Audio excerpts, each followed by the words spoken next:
guys, welcome to First Gen Diesel, and it's First Gen Friday. On this week's episode, I'm going to show you how to delete your throttle position sensor and replace it with a potentiometer. So all you need is a few things. You're going to need the right gauge wire, you're going to need a potentiometer, and you're going to need some pins to solder your wires and use really good heat shrink.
After I plugged the little prongs in there, I heat shrinked it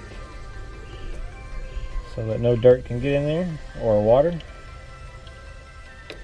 And yes, this is the aftermarket one I bought that lasted about 30 miles. It did great for 30 miles and then started doing worse things than the original one started to do. A lot of times all you got to do is adjust it and it works fine, but after 20 something years of use, they're gonna go bad.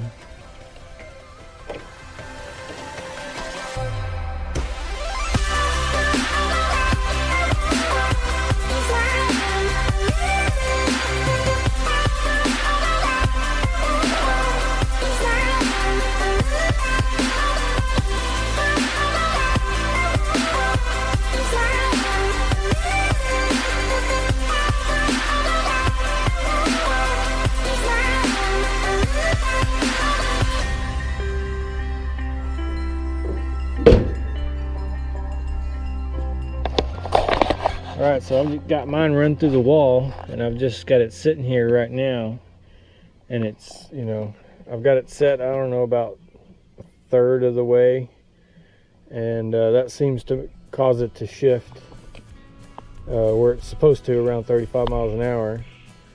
And then if you were to turn it up, then it waits till about 50 miles an hour before it wants to shift into overdrive. All you got to do when you want to pass somebody, just push that overdrive button. If you're going above 55 miles an hour, then don't even worry about pushing that overdrive button.